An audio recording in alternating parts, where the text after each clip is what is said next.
As I've reported on in the past, Kamala Harris, without any shadow of a doubt, is the most despised individual within the Democratic Party. I don't think I've ever seen any Democratic Party politician called out by their own party as much as I've seen Kamala Harris be called out and held accountable. But it's truly to no surprise because at the end of the day, Kamala Harris is simply horrible at her job. It's almost as if the Biden administration is keeping her hidden at this point because every time she steps in front of a microphone or in front of a large audience, she turns into a fumbling, bumbling, cackling fool. Kamala Harris is the friend that you vouched for at your job who is now embarrassing you because every day they come to work late, want to leave early, and in between the time that they're actually at work, they are constantly doing their job halfway, leaving it up to everyone else to pick up the slack. That is Kamala Harris. And now the latest politician to call her out is New York City's Mayor Eric Adams. Now, from here on out, I'll be reading and referencing a New York Post article titled, "Eric Adams Raps Kamala Harris Over Migrant Crisis. Too Much in Her Portfolio." Mayor Eric Adams appeared to lash out at Vice President Harris over the city's $4.2 billion migrant crisis, making it the first time that he's explicitly faulted President Biden's controversial border czar. Now, let me take a moment to play what Mayor Eric Adams actually had to say, and then we'll get back into the article. Number two, there needs to be an individual who is dedicated to do the decompression strategy for the federal government. Someone should be at these entry points, El Paso, Brownsville, Texas, and others, to organize a real decompression strategy across the entire country. One person we should be looking at. It is often stated that it's the role of the VP. That's too much in her portfolio to be focused on just doing that decompression strategy. If not, the decompression strategy can't be New York City. The decompression strategy can't be New York City. Look at Mayor Adams' face. You can see the frustration written all over it. His Honor didn't make it clear if he was accusing Harris of dropping the ball or blaming Biden for overloading his embattled number two with more responsibilities than she can handle. Now, please listen to this closely, because I already know that the Skiwi Army thinks that me and the New York Post article is reaching, but here is the evidence that we're not, because the article goes on to read, Adams' press secretary Fabian Levy declined to comment Wednesday, saying, "We'll let the mayor's comments from yesterday speak for themselves."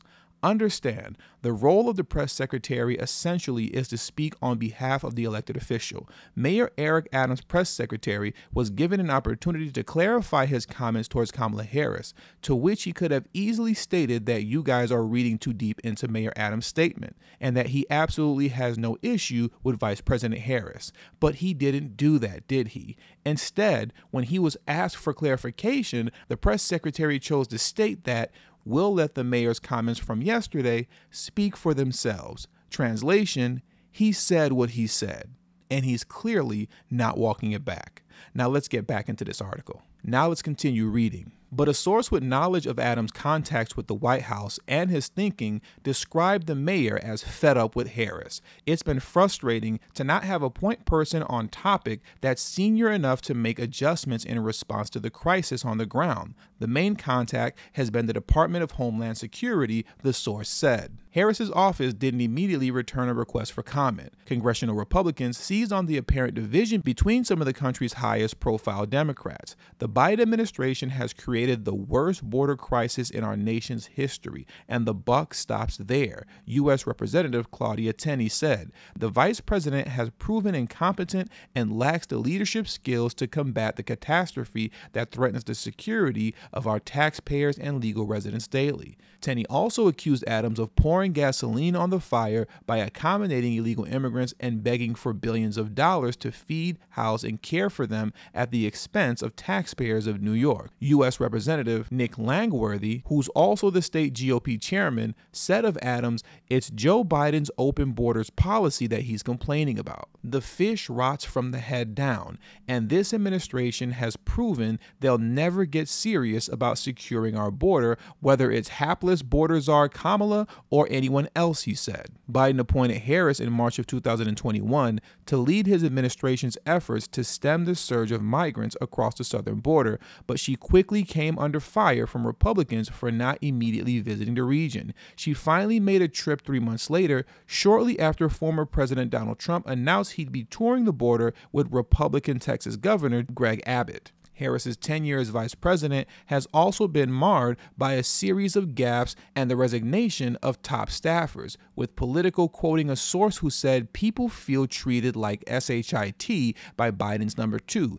and others telling the Washington Post that she's a bully with a soul-destroying management style. Adams' comments about Harris came after he was asked what he wanted from Biden's administration to help the Big Apple deal with its migrant crisis. Adams said the White House must come up with how they're going to distribute the $800 million in migrant aid that was part of the $1.7 trillion omnibus spending plan that Biden signed in December. The city has only been awarded less than $8 million of the $1 billion requested by Adams. That is taking far too long. We have to get that done. Let's get the money flowing, Adams said. Adams also repeated his call for real immigration reform, saying, this is a real problem that we have to address. The mayor's Q&A with reporters came after he announced the creation of a new Office of Asylum Seeker Operations. Adams said the agency would open a 24/7 arrival center to replace a temporary setup Port Authority bus terminal in Midtown Manhattan. Now, I'm not going to lie to you all. I find it very hard to believe that Joe Biden will run for office again with Kamala Harris by his side. That just seems like political suicide at this point, because outside of the fact that she's just simply bad at her job, people genuinely just don't like her as a person. And when that's the case, your political career is pretty much over. Hence the reason why we have now seen numerous high-ranking Democratic Party officials, from Elizabeth Warren to Mayor Eric Adams, to either critiquing Kamala Harris concerning her incompetence as a vice president, to just outright dismissing her as someone who's not important. I think it's more than safe to say that moving forward, Kamala Harris's political career is pretty much over, and she will, without a shadow of a doubt, go down as one of the worst vice presidents, if not the worst, in American history. And with all that being said, that does it for today's video. So please make sure you hit the subscribe button as well as the bell notification next to the subscribe button so you can be notified whenever I release a new video. All social media links will be pinned in the comment section below. I also have a Telegram group now, so if you have Telegram, make sure to hit the link in the description box below as well as pinned in the comment section to join my Telegram group. And also, please make sure you text tdhiphop to number 33222.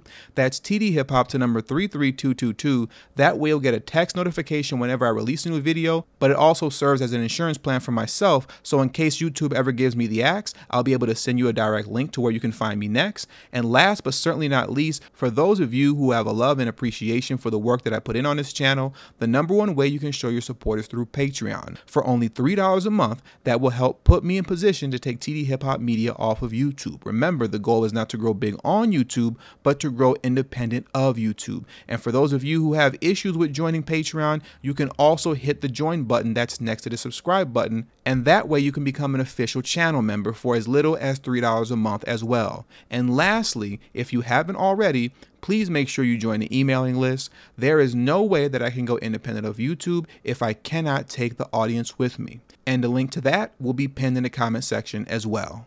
Thank you for your time, and until the next video, peace.